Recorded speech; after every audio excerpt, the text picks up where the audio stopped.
make it to the next round of your fight if you can't endure? Oh,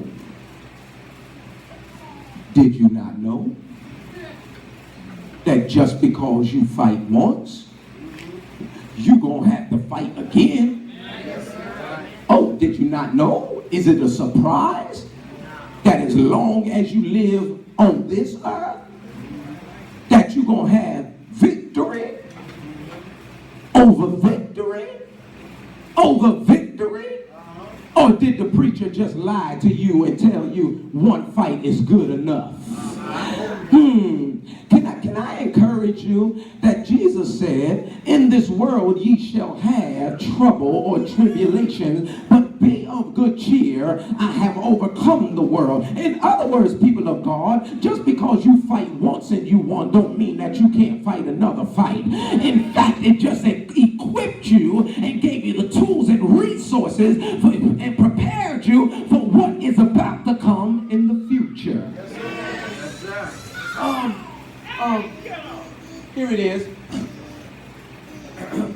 Endurance forces you to focus, here it is, on the object you were waiting for. Wow. All right. See how I can work this. Endurance forces you to focus on the object you were waiting for. Endurance, stamina. The object. Can I ask you this? What is it in front of you that you're looking for? And if you're looking for it, isn't it worth the wait when you get it?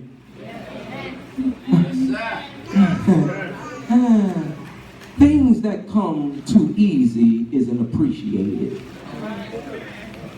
But if I have to fight for it and wait for it, see, y'all missed it in the Bible where in the book of Acts, they were waiting for the Holy Ghost to come. And they were all in the upper room, waiting, and Jesus told them to wait there, but he's actually said tarry there, which means to wait. Can I ask you again, that once the Holy Ghost came, they got what they were waiting for. Can I ask you again, and one more time, the things that are too easy aren't appreciated, but isn't it worth the wait when you have to fight for something and you actually get it? And have you ever noticed the thing that you fight for is more valuable than the thing that you let go?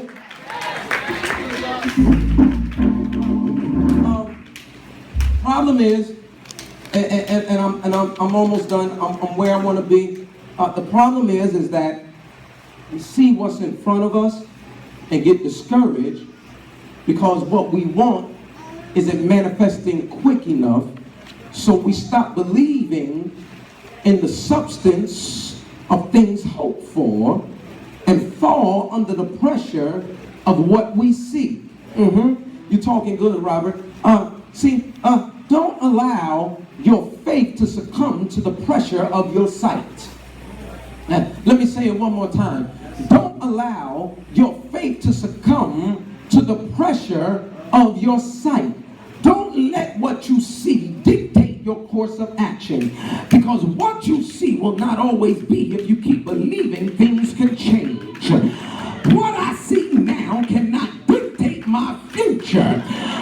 I'm talking to myself. I ain't even talking to y'all. What I see now, Robert, cannot dictate my future. It's what I do now that can change the course of my future, because I believe that looks are deceiving if you're only concentrating on my now, because my now doesn't tell the end of the story. It only reveals the process and the journey that I'm going through to get to where I need to be.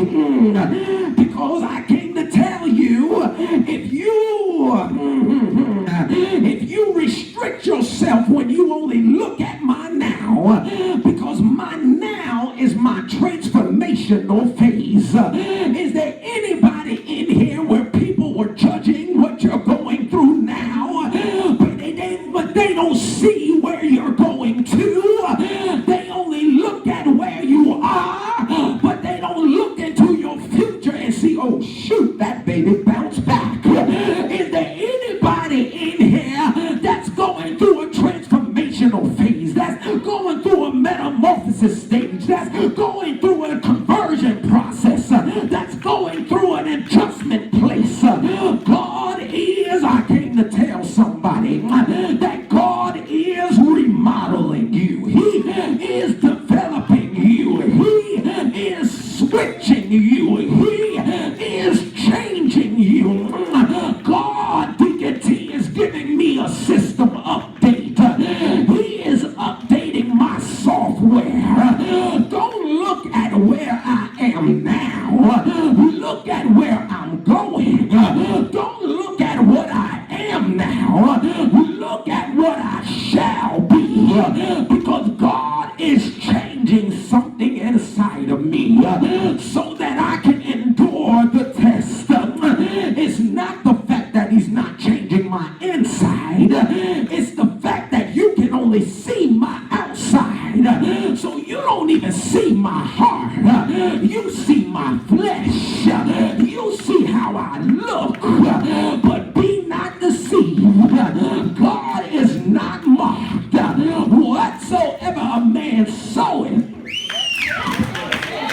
that shall he also reap. Be not deceived, baby, because you see me crying. Be not deceived, baby, because you see me in pain.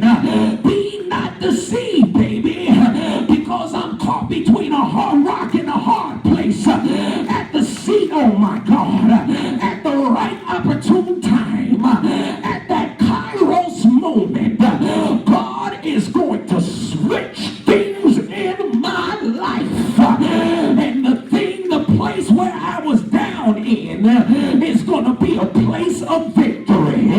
Did you hear what I said? I said the place that gave you the most trouble is going to be the place where God gives you the victory. I wish I had a real church in here. I said the place where you were supposed to die in is going to be the place where you survive in. You're still in